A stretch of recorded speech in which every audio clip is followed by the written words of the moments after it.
Hello, hello, hello. It's Chris Howard from Lace Partners, joined again on another one of our HR on the Offensive live streams. Actually, I said again, but this is your first time doing it, isn't it? It's my first time. I'm very nervous. You're a podcast specialist, but this is the first time we've got you on a live I stream. know, it means we can't re-record when I mess up. It does. So I've brought Pam along with me today to have a chat about a little bit about our campaign that we're running. We're running a campaign at the moment. If you've seen it, then lovely. More on lacepartners.co.uk/skills. And we've got a whole host of blogs and podcasts. We're doing some events coming up as well with some partners. But this week we are releasing a blog, and you've written the blog, Pav, and it's all around how to choose the right skill strategy for the type of business that you are. So can we kick that off, maybe just as a teaser to lead into the blog, which gets released tomorrow, I think it is. Just talk a little bit around the type of advice that we have for how do you choose the right kind of skill strategy for your business? I guess my biggest piece of advice for organisations is don't copy other people's homework. Your skills solutions that you choose and your strategy needs to be very closely aligned to your business strategy. And actually, most organisations start that with a functional strategy or for a business unit, so that the solutions that you are trying to design and the solutions that are going to have the biggest impact are really specific to drivers that you choose or that your business is heading towards. So be really specific, don't copy others.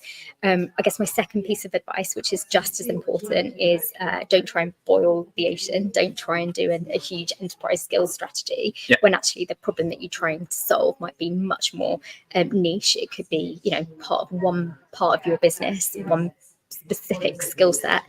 So pick your battles and be really specific about what you want to do. Lovely. And of course, what we did when we had the another campaign that we've got, which we've been running since the beginning of this year, demystifying HR operating models. Within that, we talked about picking the right operating model for your business based on 4 key drivers. And we've kind of applied similar kind of thinking, haven't we, for this campaign? Yeah, and lots of the clients that we work with have a number of different drivers. They might have lots of the drivers that we talk about. They might have all of them, but we like to simplify for people to really get started. So we think about rapid growth as a driver. We look at agility. Lots of organisations trying to get more agility into their workforce.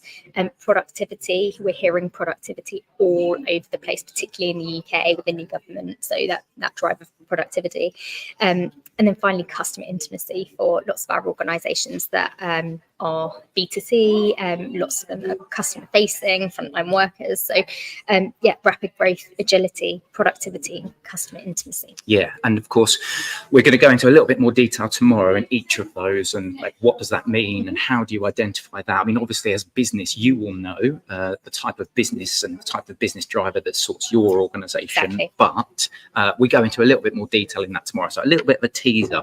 What we also talk about in tomorrow's blog is around this idea of a skills value case. Yes. Now, we've talked at Lace about building a value case. We talk about it in our Less Stress HRS paper, but you've kind of applied again some of those principles to a skills approach. So can you tell our wonderful watchers of this video a little bit more around like what is it?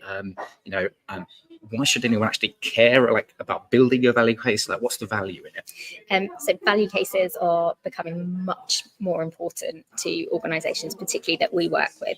It's really how you're going to prove that what you're doing is the right solution. It's how you get stakeholders to buy into what you're doing.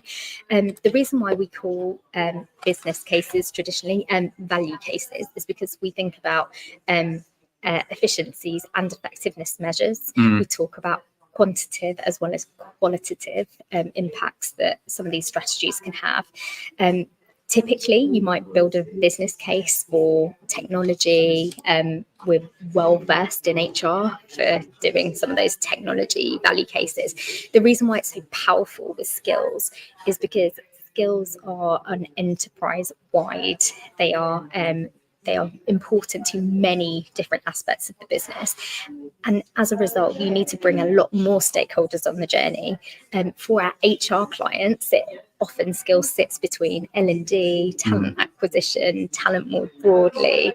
It might have an HRIS blend. So all of the internal stakeholders, you need to get buy-in, who need to really understand what you're trying to drive at, is super important. And therefore, a value case is a tool for the HR function, as well as releasing investment that you require for those solutions that you design. Lovely. So check out the blog tomorrow that we'll be releasing tomorrow morning. Goes into details around those business drivers that Pav mentioned. It talks about the skills value case, and also why it's important to try and understand that and apply that to the type of business you've got. But Pav, thank you very much. Thank you. And thank you very much for watching. And hopefully we'll catch you next time on the HR on the Offensive Live. Bye-bye. Bye.